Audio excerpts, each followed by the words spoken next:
አልጣሽ ዘላለም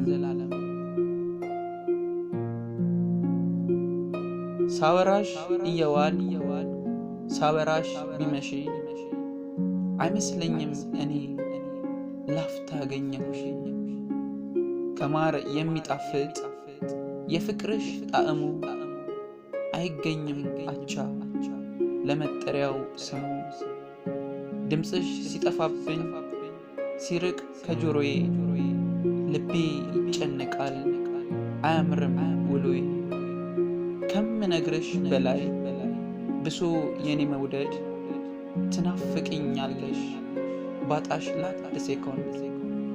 ለህመሜ ፈዋሽ ቃልሽ መድኃኒቴ የማልተካሽ በሰው ሁልጊዜ ስስቴ። አልጣሽ ዘላለም ሁኚ ካጠገቤ መኖር ይከብደኛል ፍቅርሽን ተርቤ። ከወደዳችሁት ላይክ እና ሼር ያድርጉ። የተሻለ እንድትሰራ ብርታት ይሆነናል።